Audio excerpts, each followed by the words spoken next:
دا سورت د قرآن کریم د دینم د سورۃ العنکبوت. عنکبوت ویل کېږي جولاګي ته، مکړی. او په دې سورت کې الله رب العالمین د معبودان باطلو د هغې یو مثال ذکر کړی، ځکه مکي سورت دی نو په دې کې هم ټول زور په توحید باندې دی. نو الله تعالی وایي چا چې د توحید لار پرېښې ده او د معبودان باطله د هغې عبادت کوي، نو الله وایي د دې مثال داسې دی لکه جولاګی چې کور جوړ کړي، نو د هغه کور څه د یخنۍ نه، د ګرمۍ نه، د سیلۍ نه او د هوا نه هېڅ شي نه حفاظت نشته. که معمولي سیلۍ راغله د هغه کور به ختمې ښه. وان اوهن البیوت لبیت العنکبوت لو کانوا یعلمون. الله تعالی وایي دا عابدین د دې بوتانو چې دي نو دیم ځان له د جولاګي هغه جالې جوړې کړي دي. دا معبودان باطله داسې دي لکه د جولاګي جالې. نن وایي زموږ سفارش به کوي او زموږ مدد به کوي او موږ به شدایدو نه خلاصوي، او الله تعالی وایي چې د قیامت میدان شي نو هېڅ به هم نه وي ښه. بیا به عابدین او معبودین وتقطعت بهم الاسباب، بیا به د هغې د یو بل سره رشتې ختمې شي او په یو بل باندې به بیا لعن طعن کوي. نو دې وجه نه سورت ته ویلی کېږي سورۃ العنکبوت. نو دا مکي سورت دی، حقه مضامین ثلاثه هغه په دې کې ذکر شوي دي. د ما قبل سورت سره د دې چې کوم دی نو هغه ربط په دې نوعیت باندې دی چې په سورۃ القصص کې الله رب العالمین پیغمبر علیه السلام ته تسلی ورکوله چې موسی علیه السلام باندې دومره امتحانات او هجرتونه تیر شوي دي، نو آخري نتیجه هغه کامیابی او کامرانی وه. پیغمبر علیه السلام به هم داسې وي. اوس دې صورت کې الله تعالی یوازې پیغمبر علیه السلام نه بلکې په عامو انسانانو باندې به هم امتحانونه راځي. احسب الناس ان یترکوا ان یقولوا آمنا وهم لا یفتنون. صرف په کلمه باندې بخلاص شي او امتحان به نه راځي مالی او جانی. الله وایي داسې نه کېږي. په سابقو امتونو باندې هم امتحانات راغلي وو او په دې امت باندې په دې باندې به هم امتحان راځي. خو چې کله دوی په امتحاناتو کې کامیاب شي نو الله رب العالمین به هغې له هغه کامیابي د دنیا او د آخرت ورکوي چې کومې د سابقو امتونو هغه ایماندارو خلقو ته الله رب العالمین ورکړې وه. اوس دا هغه صورت چې کوم دی د هغې چې کوم اختتام وشو نو په هغې کې الله رب العالمین وفرمایل چې تلک الدار الآخرة نجعلها للذین لا یریدون علوا فی الارض ولا فسادا والعاقبة للمتقین. نو د آخرت کامیابی هغې خلقو ته ده چې په دنیا کې هغې د ایمان او د اعمالو زندگی تېره کړي، هغې ته به الله تعالی د آخرت کامیابی ورکوي. او الله تعالی فرمایي چې د دنیا چې کوم دوی ایمان او اعمال صالحه کوي نو د هغې یو حصه دا هم ده چې دوی به امتحانات پاس کوي. چې څومره مالی جاني امتحانات دوی ته راځي نو دوی به هغې ته خنده پیشانۍ سره د هغې چې کوم دی نو مظاهره کوي او هغه به برداشت کوي. نو الله رب العالمین فرمایي بسم الله الرحمن الرحیم الف لام میم. الله رب العالمین عالم دی په مراد خپل دې حروفو باندې، او چې څوک پکې تاویل کوي هغې وي الف یعنی الابتلاء او لام یعنی لازم او میم یعنی مطلوب من المؤمن. یعنی ابتلاء او امتحانات چې دي نو دا لازم دي او دا مطلوب دي د مسلمان نه. دنیا کې به د باندې خامخا ابتلاءات راځي او وروستو صورت او د هغې آیتونه به دې باندې ګواه دي. احسب الناس ان یترکوا ان یقولوا آمنا. آیا ګمان کوي دا خلق په دې خبرې چې پرې به ښودلی شي دوی په دې خبره باندې چې دوی به وایي چې مونږ ایمان راوړی دی او حال دا دی چې په دوی باندې به امتحان نه کولی کېږي، صرف په آمنا باندې به خلاص شي. الله یې په دې نه خلاصېږي. ولقد فتنا الذین، نو ګوره لام داخل دی په قد او قد داخل دی په ماضی، نو معنا د قسم ورکوي. الله وایي زما د قسم چې په سابقو خلقو باندې امتحانونه راغلي وو، نو چې په هغې راغلي وو په دې امت باندې به هم راځي. نو خامخا په تحقیق سره مونږ امتحان کړی وو، په فتنه کې مچولي وي، نو امتحان هم اخیستی وو د هغې خلقو چې وړاندې د دوی نه وو. نو بس خامخا ظاهري الله رب العالمین چې کوم دی هغې خلقو لره چې هغې رښتینې دي، او خامخا ظاهري الله رب العالمین هغې خلقو لره چې هغه دروغجن دي. فلیعلمن الله، وي الله یې معلوموي. الله ته خو د مخکې نه علم دی چې څوک صادق دی او څوک کاذب دی، خو ټولې دنیا ته به ښکاره کړي. مراد دی نه ظهور دی. ام حسب الذین یعملون السیئات، او کنه ګمان کی هغه کسان چې هغه عملونه کوي هغه ناکار عملونه شرک کوي او معاصی کوي نو اي يسبقونا چې ګندې بوړان دلار شي زمونږه سمدم دی بخلاص شي زمونږه الله دې کافرانو څخه خیال دې چې مونږ دا معاصی کو او مونږ د الله تعالی د غرفت نه اخلاص شو دا غلط خیال دی ساوا يحكمون دیر بد ده هغه چې فیصله کوي هغه لرا هر هغه څوک چې هغه امید ساتي د ملاقات د الله رب العالمین بعد الموت منی نو پس په تحقیق سره نیټه د الله رب العالمین چې دا لآتن هغه خامخا راتلون کې دا بعد الموت دا غي ټیم را روان دی الله تعالی چې کوم وخت مقرر کړی دی او دغه الله رب العالمین چې د السمیع العلیم ومن جاهد فانما يجاهد لنفسه او هر هغه څوک چې هغه مجاهده کوي محنت کوي او کوشش کوي خو هغه جهاد مع الكفار وي او هغه جهاد مع النفس وي د نفس خلاف جهاد کوي چې کوم سره محنت او مجاهده کوي نو بس په تحقیق سره د مجاهده او کوشش کوي د خپل ځان لپاره فائدې ده او په تحقیق سره الله رب العالمین چې ده خامخا الله تعالی مستغنی ده د مخلوقات خپلنا الله تعالی باندې چې کوم ابتلاءات راځي نو بده کې فائدہ ستاسو ده روزه دا ابتلا ده دا ټول عبادت دي دا امتحانات دي جهاد فی سبیل الله چې دا امتحان دی او الله چې پاش نو په ټول کې فائدہ تا ته ملاويږي الله ته فائدہ نه راځي ان الله لغنی عن العالمین هغه محتاج نه دی والذین آمنوا او هغه کسان چې هغه ایمان راوړل او اعمال صالحه اختیار کړی دي نو خامخا الذي بكم د دوی نه هغه ګناهونه د دوی لرا د دوی هغه ګناهونه به الله تعالی موږ معاف کړي او خامخا بدله ورکو موږ دوی د ډېر خیسته هغه چې دوی هغه لپاره عمل کوونکي دي په دنیا کې ووصينا الانسان بوالديه حسنا اوس الله رب العالمین چې کوم د مجاهدی حکم راولېږي نو باقي حقوق الله دي او باقي حقوق العباد دي او په حقوق العباد کې د ټولو نه زیات اول نمبر باندې والدین دي الله تعالی داغي حق تلفی بنه کوي بلکې داغي ادب او احترام او اطاعت وکوي البته که والدین یو داسې اډر کوي چې هغه د شریعت نه خلاف وي او یا د الله رب العالمین د حکم نه خلاف وي نو الله تعالی فرمایي بیا به داغي باغی کې ملګرتیا نه کوي ادب او احترام به بیان کوي بی عزتی به نه کوي او خلاف شرع حکم هغه به منای نه او شان نزول داغي دا حضرت سعد ابن ابي وقاص رضی الله تعالی عنہ چې دا په عشره مبشره کې دي او فاتح ایران دی او عظیم مجاهد دی اول من رما فی سبیل الله دا الله بلار کې چې اول غشي اشتله دی هغه حضرت سعد اشتله دی کافرانو خلاف نو چې کله ایمان راوړ او مسلمان شو نو د مور سره ډیره زیاته مینه و او هغه باندې ډیر ماینو نو هغه مور کافر و چې کله حضرت سعد ایمان راوړ نو دا مور یې ولګیدا دی ورته ایمان مراوړ واغه نه منله خبره نو اخر کې د امور یو لګیدل او دې خوراک څخه بند کړ یعنی بو ګړتاري وکړه وی هغه پورې به روړې نه خورم خوراک بنه کومه چې څو پورې د ایمان نه واپس شوه نه او د ایمان نه واپس کېږي نو مکه چې زما د روح کوزي او په ټول کلی کې مشهور شي چې حضرت سعد چې ده دا هغه سړی دی چې د مور قاتل دی مور د وجه نه مړه ده نو حضرت سعد رضی الله تعالی عنہ په امتحان کې شو ایمان پر هو دی نشم او بل طرف ته مور سره ډیره زیاته مینا و اوس هغه خفه کولای نشم نو جدا سو کوم الله رب العالمین دا آیت راولېږي چې په موافق شریعت کې به د مور او پلار باندې خو په مخالف شریعت کې به داغي خبره نه مانی نو حضرت سعد لاړ او مور ته وی مورې ودا خوستا یو روح دی وګستا په دې وجود کې سل روحونه او ته زما په ایمان باندې خفای او بوکړدار لګړې دي او دولت کې نمړه کېږي ها او وې زه ګورم دا یو روح دی ودی او بیا دې دا بل ودی او بیا دې دا سلم روح ودی ها او حضرت صاحب په بیا د ایمان نه واپس نشي نو الله رب العالمین ارشاد فرمایي ووصينا الانسان بوالديه حسنا او تاکیدی حکم کړی دی موږ انسان ته په اړه د مور او پلار کې چې دې به خېګړه کې داغي سره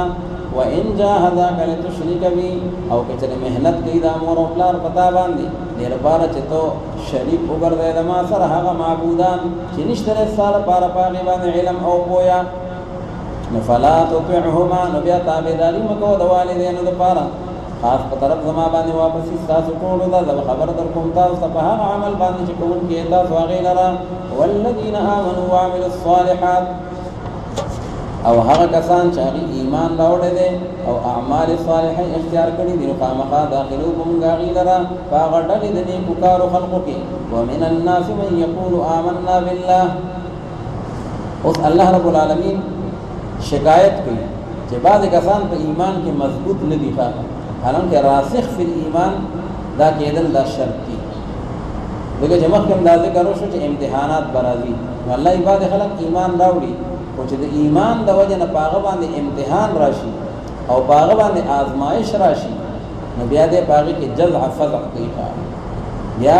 صبر او تحمل نکار نه کوي. الله رب العالمین دا هغه خلقونه شکایت کوي د دنیا په تکلیفونو باندې الله وی تاسو صبر کوئ او د آخرت توجه نه بیا تاسو په امتحانات باندې صبر نه کوئ. ومن الناس من يقول آمنا او بعد به انسانانو کې هغه څوک دي چې هغه وایي چې موږ ایمان راوړل په الله رب العالمین باندې بس هغه وخت چې کله د اذیت ورکړي شي د الله رب العالمین د وجنا اوفی فی الله د الله د دین د وجنا او د الله د وحدانیت د وجنا په باندې او اذیت او امتحان راشي نو بیا دې جزع فزع کیها جعل فتنه الناس كعذاب الله دې بیا ګرځي هغه امتحان د خلق لره په شان د عذاب الهی د خلق د امتحان نه بیا داسې تخفي او داغینه یریږي لکه څنګه چې سړی د الله د عذاب نه یریږي. هغه د الله د عذاب نه یره پکار ده او د خلق د امتحان نه یره نه ده پکار او پیغمبرانو باندې ټول راغلي دي. ولا ان جاء نصر من ربك او کجه خامخا راشد تا یو امداد د جانب د پروردگار ستانه نو خامخا دی وای چې د تحقیق سره موږ سره تاسو نه یو غنیمت دی بیان شریکوي.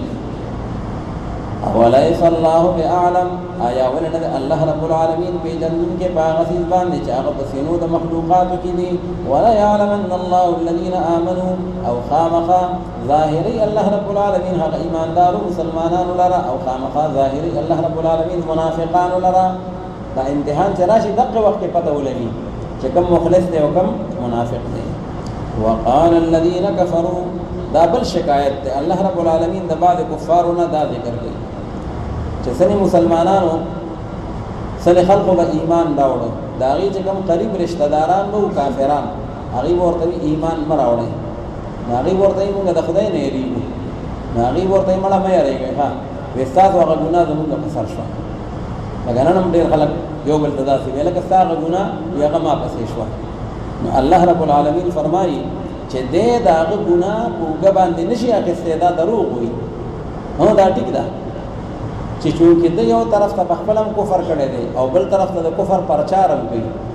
خپلم ګناه کوي او د ګناه پرچارم کوي نو د سزاګانې هډه بل شوي خو هغه د په وینا باندې چې کوم سړی گمراه شو او په بيدینۍ باندې پاتې شو نو دا هغه ګناه خو دا غنه اخیستې نشي دا هغه ګناه خو خپل ځای باندې. وقال الذين كفروا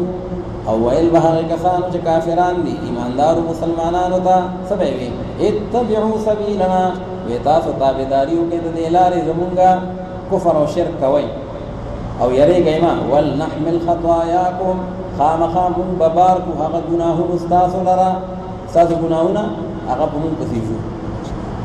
الله تعالی جواب ورکړي چې وما هم بحاملين من خطاياهم من شيء او حال دا چې ندي دي پورته کوونکي د ګناهونو داغینه یو شی لرا په تحقیق سره دوی خامخا دروغ جندي لکاذبون فی قولهم ولا يحملن اثقالهم او خامخا ضرور بالضرور دی به پورته کوي هغه بوجونو خپل لرا هغه د ګناه بوجونه او هغه بوجونه سره د نور هغه بوجونو خپلونه دوه قسمه بوجونه شوغه نو یو بوج دا دی چې خپل کافر دی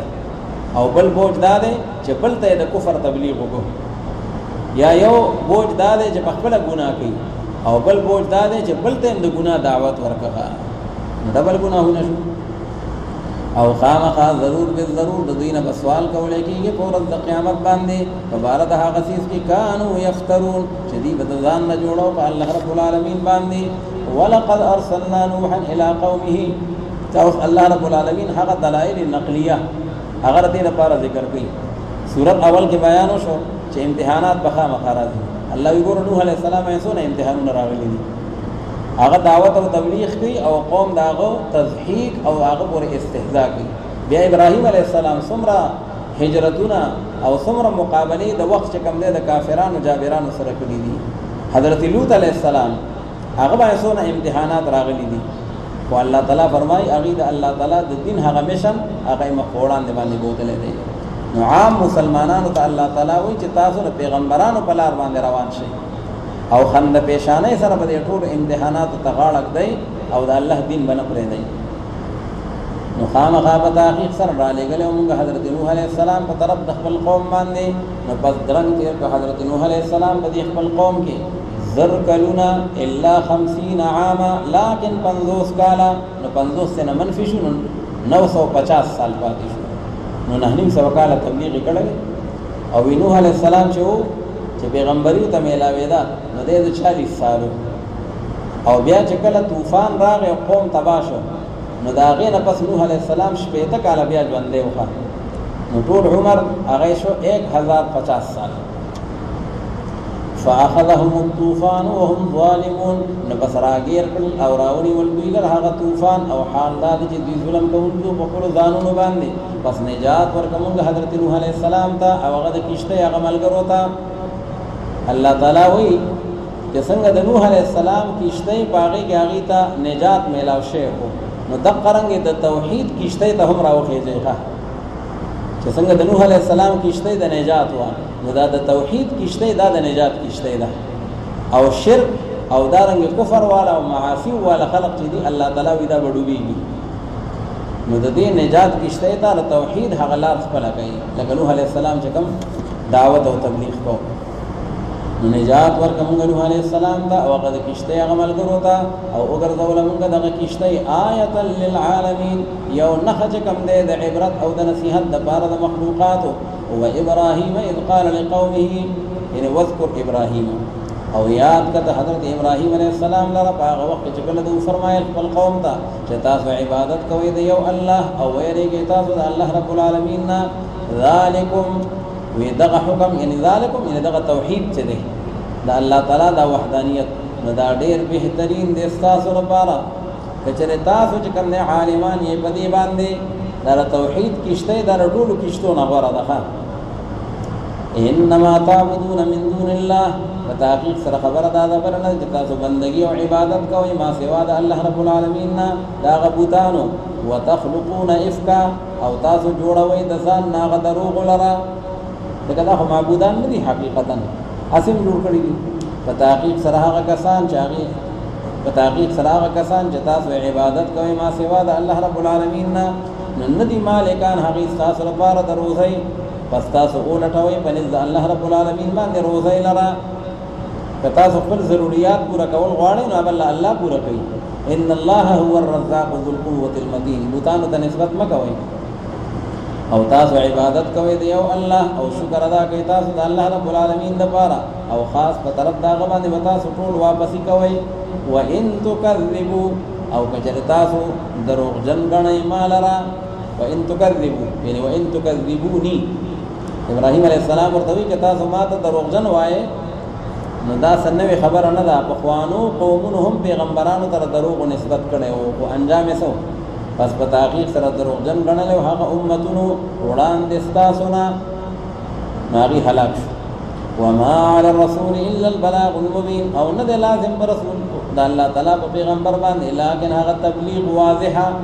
دی. په کولاو د الله تعالی حکم او دین بیانې. اولم يروا كيف يبدئ الله الخلق، آیا ولې نه ګوري دا خلق او دا انسانان دی خبره ته چې څنګه پیدا کوي الله رب العالمین دا اول ندی مخلوق لرا او بیا به دوباره کوي الله رب العالمین دی مخلوق لرا. ان ذلك على الله يسير، فتحقیق سره دا پیدا کول د مخلوق چې په الله رب العالمین باندې آسان دي. کاول تخلیق دی او دوباره تخلیق دی، الله ته دې کې څه مشکل نشته. تو فرمائے پیغمبر علیہ الصلوۃ والسلام چې وګرځيږي تاسو پزماکه چې وګورئ تاسو چې څنګه الله رب العالمین دا اول نه پیدا کړی دی مخلوق لرا او بیا به الله رب العالمین ينشئ النشأة الآخرة، دوباره پیدا کی پاغه دوباره پیدا کولو سره یو نشأه اوله ده یو نشأه آخره ده. موږ تاسو دا ټول مخلوق د دنیا ته راتلو نو دا نشأه اوله ده، دا اول پیدا کیدل او چې کله بیا د قبرونو نه پاسي نو دا بیا نشأه آخره ده. نو الله رب العالمین نشأه اوله هم کړی دا وغه نشأه آخره هم کوي. په تحقیق سره الله رب العالمین په هر یو څیز باندې قدرت مندون کې دی. عذاب ورکړي الله رب العالمین هغه چاته چې وغواړي او رحم کوي الله رب العالمین په هغه چا باندې چې وغواړي او خاص په طرف د الله رب العالمین باندې به تاسو ټول واپس کېږئ. تقلبون یعنی ترجعون. وما انتم بمعجزین فی الارض او نه تاسو عاجز کوونکي الله رب العالمین لرا نه په ځمکه کې او نه په اسمان کې ښکته برخلاصېدی نه شئ او نشتره ستاسو لپاره ما سوا د الله رب العالمین نه نه څوک حمایتي او نه څوک مددګار. والذین کفروا بآیات الله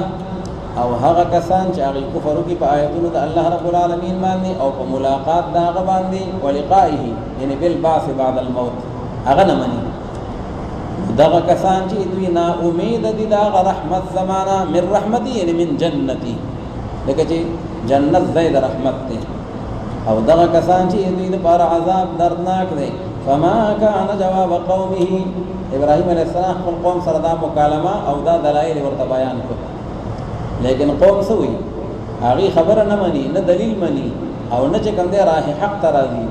او الټا ابراهیم علیه السلام ته منسوبې جوړوي وي د خلاف کاروایي وکړي.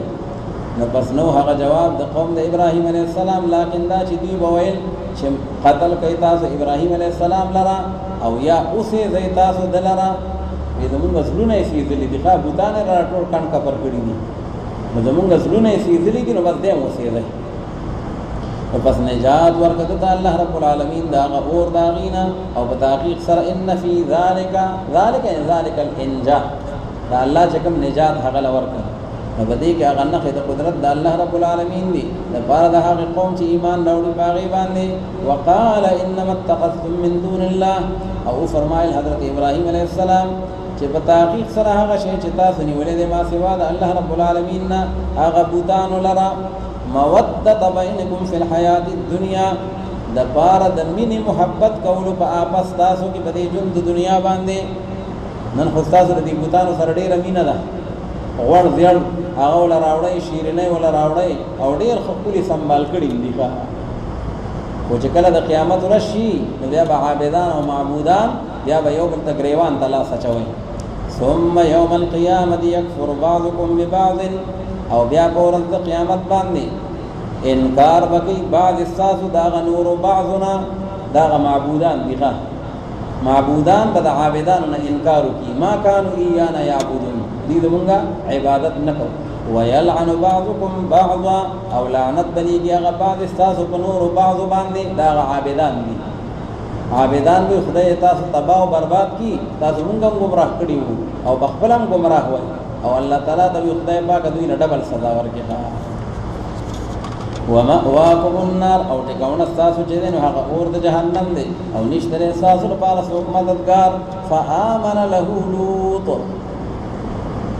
نو پس ایمان راوړه د حضرت ابراهیم علیه السلام دپاره یعنې څه مطلب د هغه د امداد دپاره حضرت لوط علیه السلام ابراهیم علیه السلام خو ورته تقریر وکړو چې که څوک په کفر باندې پاتې شو او زما مخالفت یې وکړو نو ګورې هغه به معذب شي او چې څوک زما ملګرتیا وکړي الله به ګورې هغه ته نجات ورکوي. نو د ابراهیم علیه السلام د خبرې تصدیق نور قوم نه کو لوط علیه السلام د هغه د خبرې تصدیق وکړو او د هغه سره هجرت ته هم تیار شو او د هغه سره چې کوم دی نو په هغه میشن کې په هغې کې ملګری شو. ځکه لوط علیه السلام دا د ابراهیم علیه السلام وراره دی لوط ابن حاران او حاران چې دا د ابراهیم علیه السلام دا د هغه ورور دی. نو فآمن له لوط څه مطلب د هغه د نصرت دپاره هغه چې کوم دی نو تیار شو او د هغې دپاره چې کوم دی په هغې باندې یقین وکړو. وقال انی مهاجر الی ربی دا مطلب نه دی چې کینې نعوذ بالله مخکې ایمان پکې نه اوس لوط علیه السلام ایمان راوړه ځکه پیغمبران چې دي نو دا خو فطري موحدین دي. وقال انی مهاجر الی ربی او فرمایل حضرت ابراهیم علیه السلام چې په تحقیق سره د هجرت کوونکي په طرف د پروردګار خپل باندې څه مطلب انی مهاجر الی ربی یعنی زه هغه طرف ته ځم چې کوم طرف ته زما پروردګار ما ته رهنمایي فرمایي. نو بس د عراق نه لاړ او شام طرف ته لاړ لوط علیه السلام ورسره ملګری و ابراهیم علیہ السلام په فلسطین کې آباد شو او لوط علیہ السلام هغه صدوم کې آباد شو. انه هو العزیز الحکیم ووهبنا له اسحاق ويعقوب. اوس الله تعالی فرمایي چې هغه کفري معاشره پرې خودا او هغه عزیز ولی پرې خودا نو الله ولنوي معاشره د نبوت وکړه او الله تعالی ول اولاد ورکړ ورغوبه موږ حضرت ابراهیم علیہ السلام تزوی اسحاق علیہ السلام او نوسه حضرت یعقوب علیہ السلام او وګرځو موږ په اولاد د دې نبوت او پیغمبرای لرا والکتاب او دارنګ هغه کتابونو لرا کتاب معنا جنس کتاب لکه تورات انجیل زبور قران حکیم دا ټول د ابراهیم علیہ السلام اولاد لخدای پاک ورکړي دي. پیغمبر علیہ السلام اولاد ابراهیم دي او دا نور پیغمبران هم دي او ورکړیو موږ حضرت ابراهیم علیہ السلام ته هغه اجر او ثواب دا په دې ژوند د دنیا باندې لکه چې کله هجرتونه وکړل الله تعالی ول اولاد نعمتونه ورکړل او نور مادي روحاني نعمتونه او بتاغي سره ابراهيم عليه السلام په آخرت کې خامخا د ډلې د صالحین او د اعلى مرسلین نه ده. ولوطا اذ قال لقومه یعنی واذكر لوطا او یاد کته حضرت لوط علیہ السلام لره په هغه وخت چې کله او فرمایل د خپل قوم ته چې په تحقیق سره خامخا تاسو راتل کوي الفاحشه یعنی اللواطه هغه ډېرې غټې بے حیايي تا او هغه دومره غټه بے حیايي ده اغلان بازی ما سبقکم بها من احد من العالمین چې نه دی وړاندې شوی ستاسو نه په دغه بې حیايي کې یو کس د مخلوقاتو په زمانې کې یو انسانان خو څه کوي چې په حیواناتو کې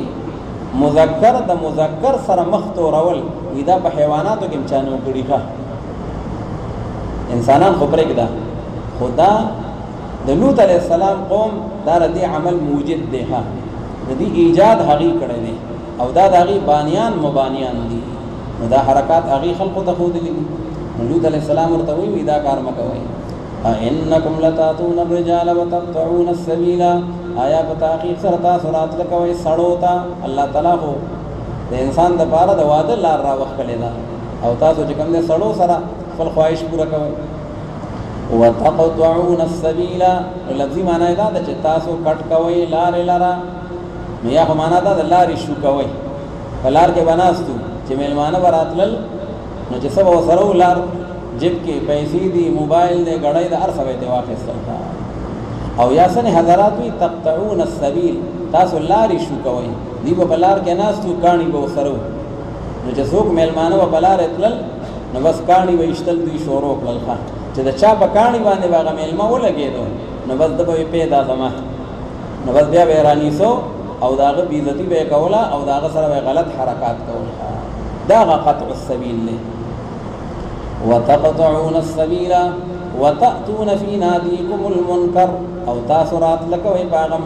مجالس خپلو کې بے حیاي ته او ناکار عملونو ته منکر ناکار عملونه نو په مجلسونو کې ناکار عملونه کوي نو یا خدا ولا څنګه چې مخکې تیر شي وانتم تبصرون نو په مجلس کې دنه به دا قبیح عمل د فاحشه کو او خو به یو بل تکتل نو دا دی وتاتون فی نادیکم المنکر نادی ویل کېږي مجلس ته او یا مفسرین حضرات داغي غنور حرکات امر نقل کړي دي چې بدوی کې هغه حرکات شنیعه او قبیحه هغه پکې موجود یو باغی کې دام وا چې لواتت به کو بل باغی کې دام وا چې بلاره بس وکتل هغه به په عذاب او پکانو باندې به هغه وشتل او بل ګیره به خړېلې او دا مړزان جنگول او په مرغو باندې لوبې کول او باغی باندې چې کم دینو هغه مشغوله کول او په مجلسونو کې چې کم دینو باغی کې بناستو او باغی کې به کولا او ټیزونه هم چول دا باب به هم نه کوي کې نیرا دا ګینی د مجلس د آدابونه انحراف ته نو دا ټول ته کې راځي ګیره به هم خړېلې وتاتون فی نادیکم المنکر مراد لکوي تاسو په مجلسونو خپلو کې هغه ناروا او عملونو ته فما كان جواب قومه فکان خدا چې د لوط علیہ السلام دعوت قبول کړي وي او هغه نه توبه وکړي وي لیکن نو جواب د لوط علیہ السلام د قوم لکن دا چې دی وویل چرا ولتم تا عذاب د الله رب العالمین په چریته رښتینه به خپل خبره کې راي ولا او فرمایل حضرت لوط علیہ السلام چې زما پروردگارا ته امدادو کې ما سره په مقابله د هغه شریر قوم کې خدای ته امدادو کې ولما جاءت رسلنا ابراهيم بالبشرى او هر کله چې راغلی هغه لېږلی شوي فرشتې زمونږ ابراهیم علیه السلام ته بالبشرا په هغه زیري سره د اسحاق علیه السلام د ولادت زیری وله ورکو چې الله به تعالی ولد درکړي. نو بیا فرشتو ابراهیم علیه السلام ته نه تپوس وکړه چې ستاسو خو نور هم څه مقصد ښکاري ښه د زیري نه علاوه. هغې وی او د لوط علیه السلام په قوم پسې راغلي وو. قالوا انا مهلكو اهل هذه القريه، نو ویل دغه فرشتو چې په تحقیق سره موږ عذاب ورکوونکي یو هغه اهل د دغې کلي ته کلی صدوم. په دې کلي کې چار چاپېره چې څومره بدماشان دي او کافران دي نو الله پاک دې پسې رالیږلي یو ځکه اهل د دې کلي چې دی نو دا ډېر ظالمان او بې انصافان دي. وفرمایل حضرت ابراهیم علیه السلام چې ان فیها لوطا، په تحقیق سره په دې کلي کې خو زما وراره حضرت لوط علیه السلام هم آباد دی. لوط علیہ السلام دی او داغه ملګری دي نو چې تاسو قوم عذابوي. دنیا کې خو اکثر قانون بیا داسې بعد کېږي چې په هغې کې وچ او لامده دواړه سوځي. نو لوط علیہ السلام باره کې فکرمند دی ما نو هغې ورته وې د هغه غم مه کوه. وویل دغه فرشتو چې مونږ عالمان یو په هغه چا باندې چې هغه په دغې کلي کې دي بمن فیها من المسلمین، چې په هغې کې کوم ایماندار خلق دی هغه مونږ ته معلوم دی که نه لوط علیہ السلام او د هغه ملګري خامخا نجات ورکو مونږ هغه ته او د هغه اهل عیال ته الا امرأته، البته د هغه ښځې ته به نجات نه میلاویږي ځکه هغه کافره ده او هغه چې کوم دی جاسوسي کوي د کافرانو دپاره. نو دې نه علماو مسله معلومه کړې ده چې د کافرانو دپاره جاسوسي کوي نو د هغه سړي علاج مرګ دی ښه. لکه دلته کې هم دې جاسوسي کوله نو الله رب العالمین هغه هلاک کړه. كانت من الغابرين، غابرين معنا من الباقين في العذاب، دغه ښځه د لوط علیه السلام د باقي پاتې کېدونکو نه په عذاب کې. او هر کله چې راغلې هغه لېږلې شوي فرشتې زمونږ حضرت لوط علیه السلام ته ابراهیم علیه السلام سره خو خپلې خبرې وشوې. اوس لوط علیه السلام کلي ته رالې او هغه د ښکلي میلمنو د ښکلي هلکانو په شکل کې وې. نو لوط علیه السلام ډېر زیات غمجن شو چې خدای پاک اوس به داسې کېږي ځکه د قوم حرکت هغه ورته معلوم دی او د هغې مزاج نه باخبر دی. نو هر کله چې راغلې دغه لېږلې شوي فرشتې زمونږ حضرت لوط علیه السلام ته سیء بهم، نو ډېر خفه شو په راتلو د هغې باندې چې خدای دا ولې رالل. ځکه چې پیغمبران عالم الغیب نه دي ښه، هغې ته دا پته نشته چې ګینې دا فرشتې دي، هغه وایي ګینې دا انسانان دي. اوس به زما د مېلمنو بېعزتي کېږي زما په مخ کې او دا به څنګه برداشت کړم. سیء بهم وضاق بهم ذرعا، او تنگ شو چې کوم دی هغه سینه د حضرت لوط علیه السلام. ضاق بهم ذرعا، ذرعا تمیز دی او تمیز چونکې د نسبت د فعل نه فاعل د فاعلي په حقیقت کې. نو وضاق ذرعه، د سینه تنګ شوه د هغې په راتلو باندې چې خدای دا ولې راغلی چې نه وی راغلی نو لا به ښه وه. نو فرشتې پوه شوې نو وویل دغه فرشتو حضرت لوط علیه السلام ته چې ته مه یریږه او مه غم کوه، لا تخف ولا تحزن. نو د خپل ځان باره کې یره مه کوه او د خپل اهل و عیال او ملګرو مسلمانانو باره کې غم مه کوه. لوف و نشر مرتب دی، لا تخف انا منجوک او لا تحزن و اهلک، مونږ به خامخا نجات درکو تا ته او ستا د اهل و عیال ته. لکن هغه بیبي ستا چې ده کانت من الغابرین انا منزلون علی اهل هذه القریه، په تحقیق سره مونږ را نازلونکي یو. نو خو پته ولګي چې عذاب را روان دی او چې عذاب به د کوم شکل وي آسماني عذاب پې را روان دی ښه زمیني عذاب نه دی د بره نه پې را روان دی. په تحقیق سره مونږ را نازلونکي یو په هغه اهل د دغې کلي باندې چې صدوم او چاپېره نورې علاقې دي. رجزا من السما، رجزا معنا عذابا، یو عذاب د جانب د اسمان نه په سبب د هغه باندې چې ودوی چې نافرماني به یې کوله. ولقد ترکنا منها آیة بینة، او خامخا په تحقیق سره پرېښودی دی مونږ د دغه کلي نه یو نښه واضحه دپاره د هغې قوم چې هغې عقلمند وي. څه معنا چې کله لوط علیه السلام والا قوم هلاک شو او برباد شو نو کوم کاڼي چې په دوی باندې وریدلي وو د هغې څه اثرات هغه لا باقي وو. د دې امت چې کوم لومبني خلق دی مشرکین مکه په دور کې نو هغه کاڼي لا موجود وو. الله وایي چې شام ته ځئ نو د هغه کاڼو د هغې سیل پکې وکئ ښه هغې ته وګورئ. او یا آیة بینة، وایي دا د هغې په خوا کې د اردن په خوا کې چې کوم بحر میت دی بحیر مردار ورته وایي نن سبا نو داسې یو بهیره ده چې کوم ځای کې باغی باندې عذاب راغلی و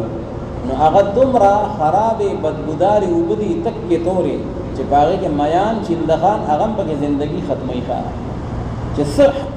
ژوندی شی ورته ورتاو شي فورا مري دا د عذاب هغه نښه ده نو الله وي د هغې نه عبرت واخلئ وإلى مدين أخاهم شعيبا يعني وأرسلنا إلى مدين دا ټول دلایل نقلیه دي را لېږلی موږ په طرف د مدین ښار باندې رور د هغې حضرت شعیب علیه السلام وفرمایل هغه چې یا قوم اعبدوا الله وارجو اليوم الآخر او تاسو ویریږئ د هغه آخرت د ورځې نه ورجو معنا خافو امید یې وساتئ معنا ویریږئ ته او مگر دیږئ تاسو په ځمکه کې فساد کوونکي بل دوی تکذیب وکړه د حضرت شعیب علیه السلام پس راونیسل دوی لره زلزلې الرجفه زلزله پې راله نو وګرځېدل دوی په هغه کورونو خپلو کې جاثمینا معنا باریکینا علی الرکب میتین په زنګنانو باندې اړولي پراته او مړو مردار شو وعادا وثمودا یعنی واهلکنا عادا وثمودا الله وی د تاریخ په پاڼو کې دا ټول مناظر وګورئ هلاک کړي موږ عادیانو لره قوم د هود علیه السلام او ثمودیانو لره قوم د صالح علیه السلام او په تحقیق سره واضح شوی دی تاسو ته من مساکنهم دا غفورونو د هغې نه الله وي د دغې قومونو کورونه کنډرات تاسو کتلی شئ او د دې وجه څه وه الله وي د دې وجه صرف د قانون الهي مخالفت د الله تعالی د وخت د نبي او د داعي وخت د هغه مخنیوی کوئ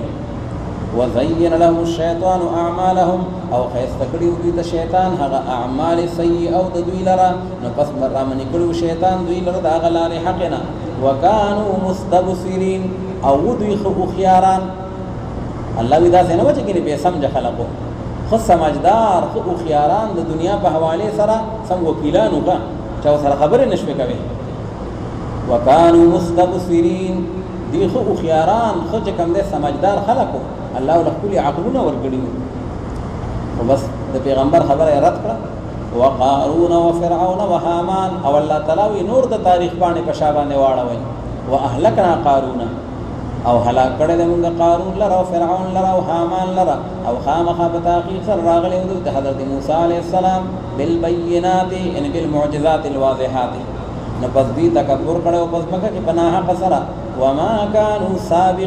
سابقين منا فائتين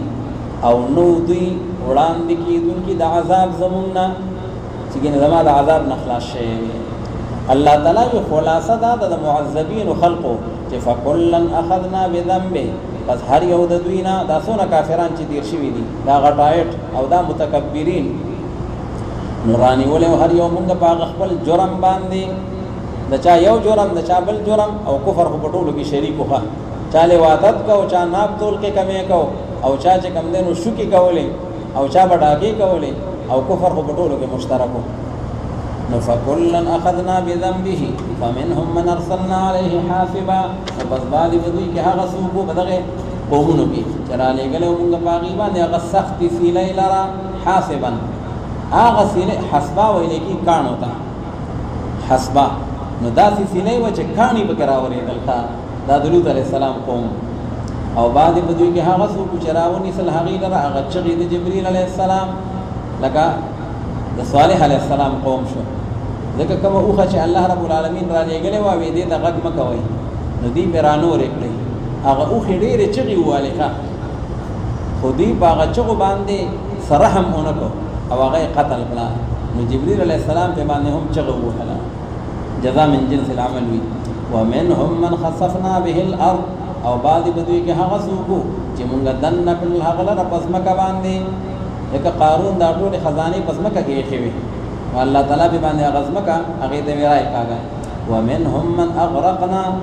او بعد بدوی کې هغه څوک چې غرق کړل مونږ هغه لره په دریاب کې او په سمندر کې لکه فرعونیان شو لکه هغه په کفر کې غرق او الله تعالی په سمندر کې غرق کړل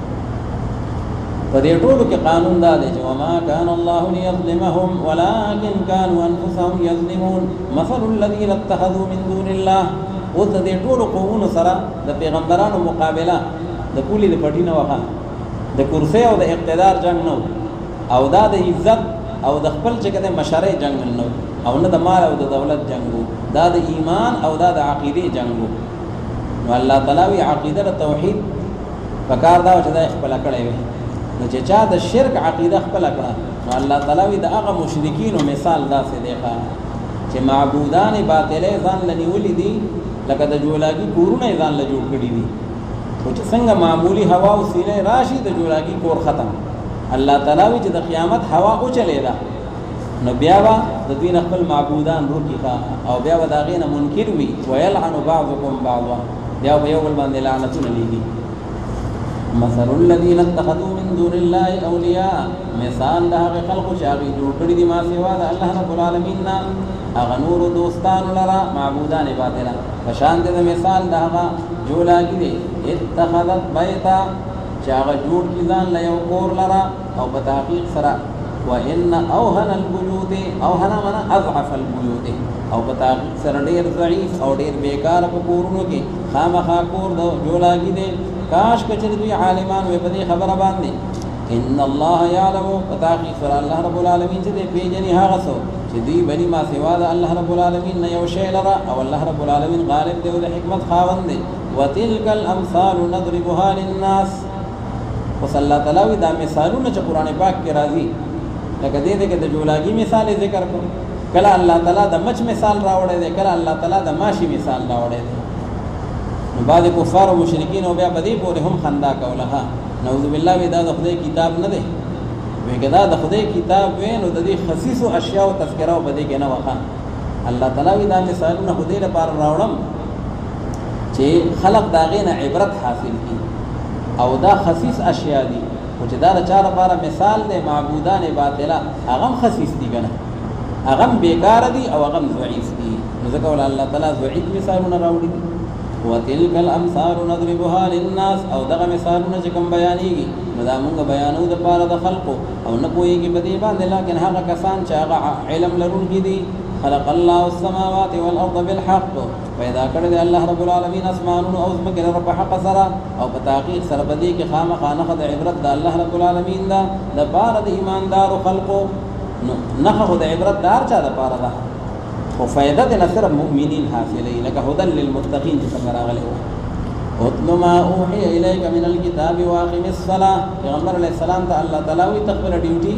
هغه د نبوت مشن چلاوه د الله کتاب ورته بیانوه او د الله احکامات ورته بیانوه او باقی چې کوم دی حساب او د دوی انجام او نتیجه هغه د الله رب العالمین په اختیار کې ده اتل ما اوحي اليك تلاوت کوا او لولا اے نبی کریم صلی الله علیه وسلم هغه کتاب چې دا وحی کړي شی په طرف تا باندې دا هغه کتاب الله دی نو قران شریف دی او قائم کتمان دلرا په تحقیق سره دا مستد خلق من کی دا به حیاین او د نارواونا ولا ذکر الله اکبر وګوره موږ انسان د فحشا او د منکر نه منی کوي دغه چې کله سړی موږ ته ولاړی نو دورانی نماز دیکھو فحشا و منکر بسور کی دیکھو جائز خبریں نشی کولے کلیمون دی ماتی کی کا او دیکھو جائز گرزیدل او اغا جائز قتل نشی کولے باغی باندې پابندی دا اغا فحشا و منکر خو په طریق اولا سره منشو دا یو ټریننګ شپ چې دغه شانتي ته موږ کې د خپل وګونو د سترګو د لاس څنګه حفاظت ساتي نو بیا د مانځنه خارج به هم د قرنګ حفاظت ساتي نو بیا به انسان ته الله رب العالمین د منکراتو نه بچ کی او د فحشا نه به هم بچ کی پیغمبر علیہ السلام ته چاوي چې فلان کې صاحب منذرم کوي او بیا چې کله شپشي بیا غلام کوي پیغمبر علیہ السلام او فرمایل چې دغه امون په ان شاء الله دې د اغلا نه منع کی ځکه الله تعالی وایي چې ان الصلاه تنها عن الفحشاء والمنکر او کوم ځله منذونه کوي او هغه د فحشا نه منع کیږي او د منکر نه منع کیږي نو بیا دې وګوري چې دغه امون دې بیا دغه امون نه دی ښا دغه چې د فحشا نه منع نه کوي د منکر نه اخر دې مانده کې د چا په حکم ودرېږي د الله په حکم او بیا د الله حکم ته نه مني ولا ذکر الله اکبر او خامخا ذکر او یاد الهی چې دا ډېر لوی نعمت دی او الله رب العالمین عالم نه باغ سبحان چې عمل کوي تاسو غیلرا ولا تجادلوا اهل الكتاب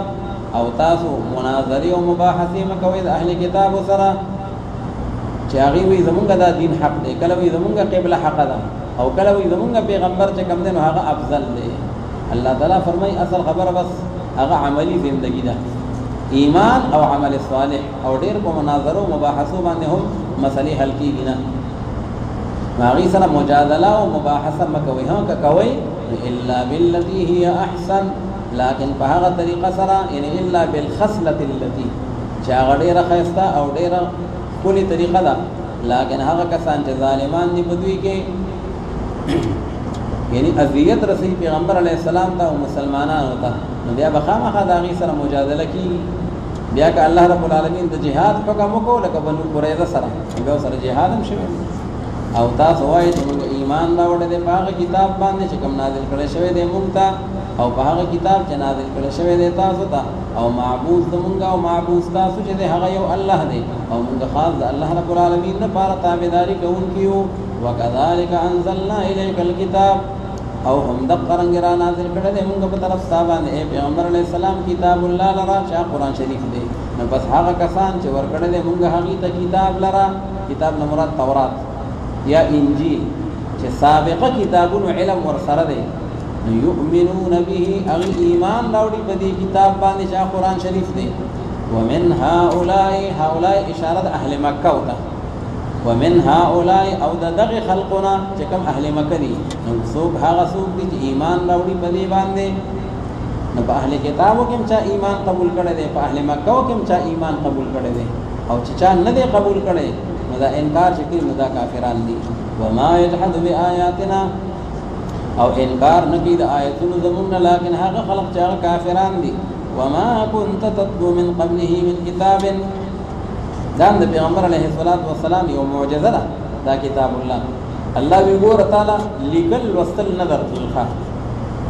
او د هغې باوجود 114 سورتونه فصیح او بلیغ کلام چې ټوله دنیا ته نه عاجزه ده، هغه د یو امي په ژبه باندې جاری شو. دا ولې ځکه چې دا د الله رب العالمین منزل کتاب دی.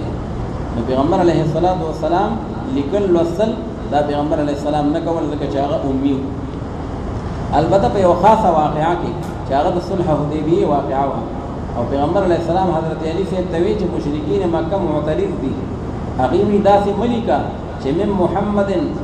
چې هذا ما قاضى عليه محمد رسول الله،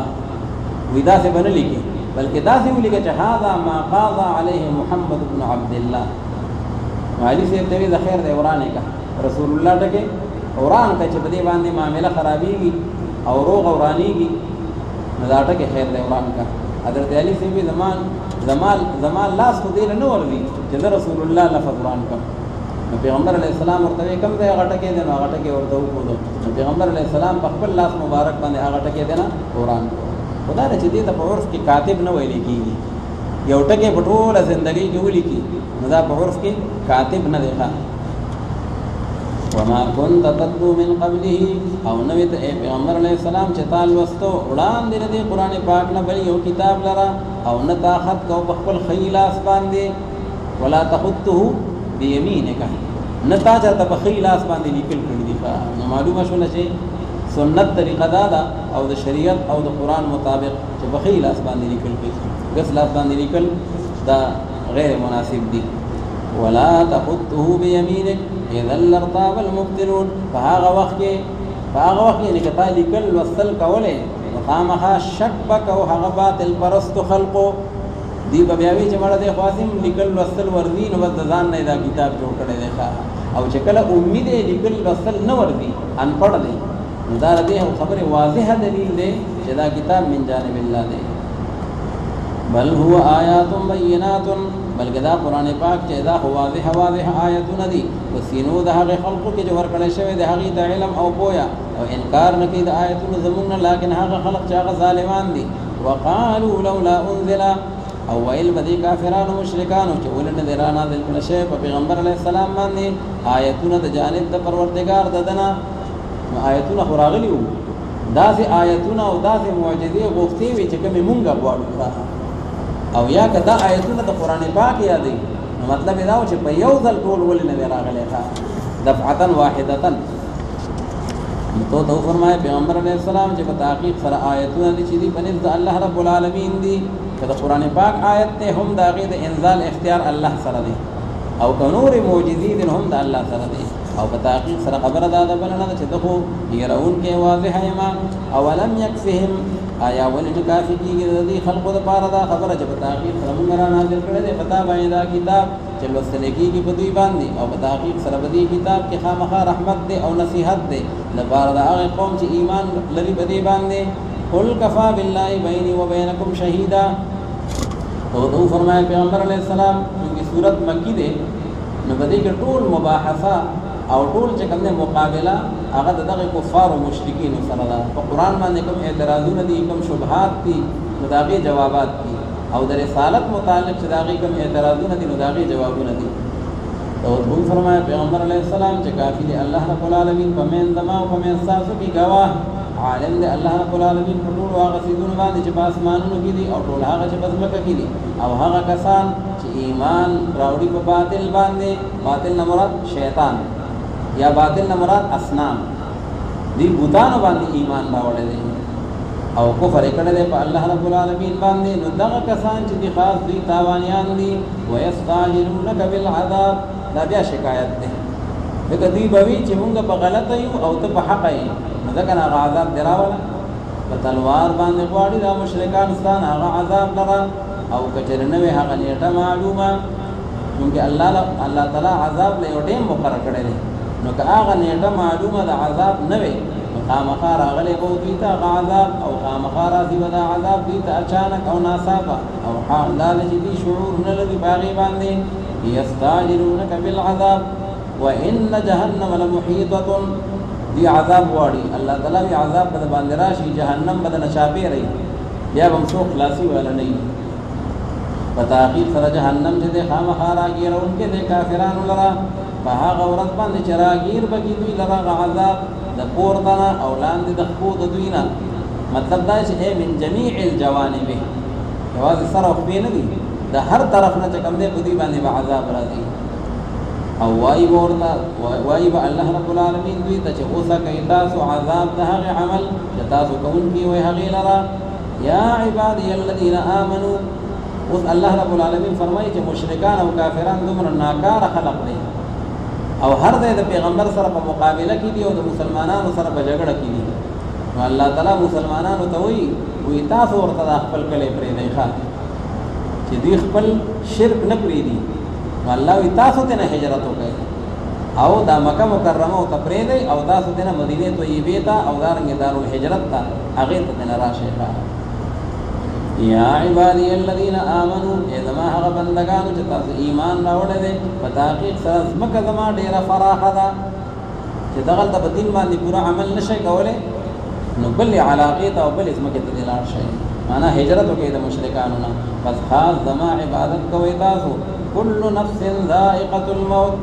او که چا دا شوبه راځي چې هجرت کول خو آسان کار نه دی کنه خپل کور کله پرې خودل او بل علاقه تدلل پدې کو سړی نه جوړ کې دیم شي مرګ پکې هم راتلی شي نو الله یې مرګ خو واسم راځي که په کور باندې پاتې هم بل راځي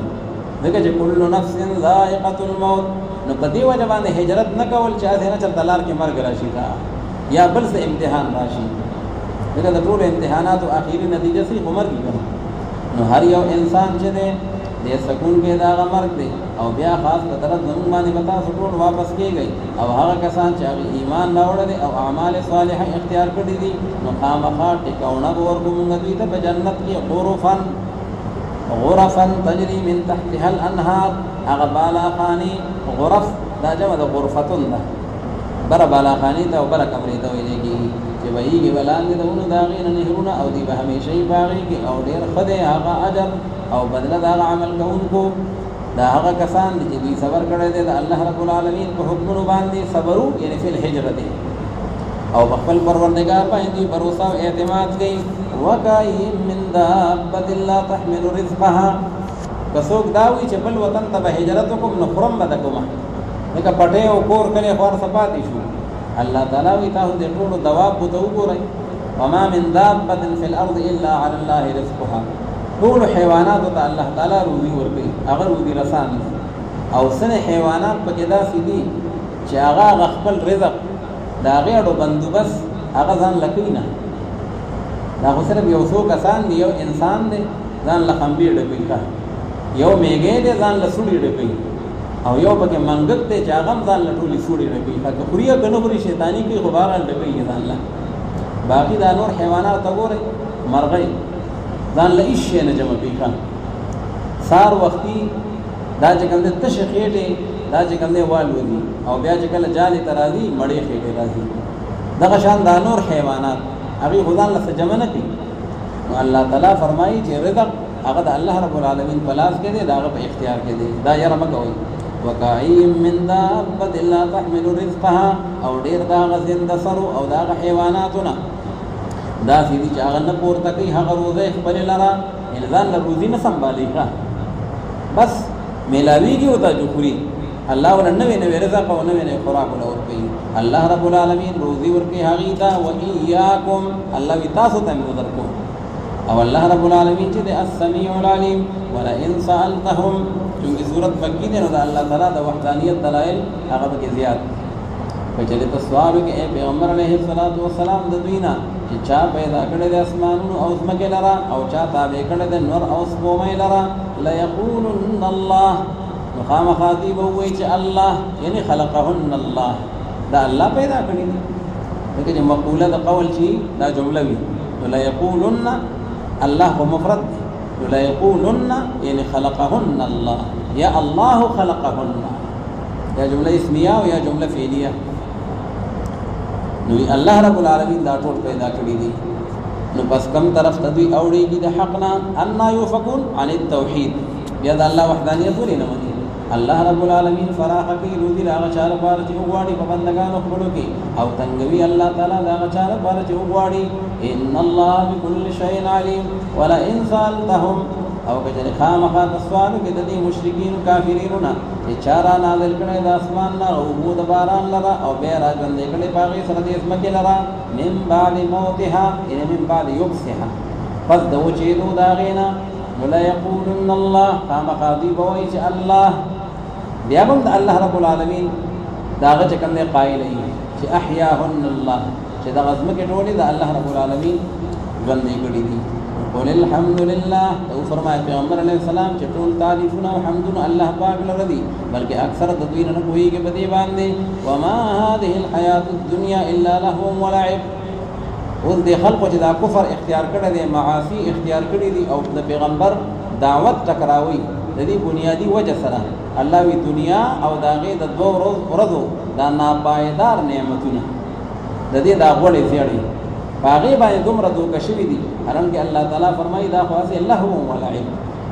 دا خو لوبې او ټوکې دي اصلي زندګي چې دا هغه د آخرت ده الله وی هغې نه تیاری وکړي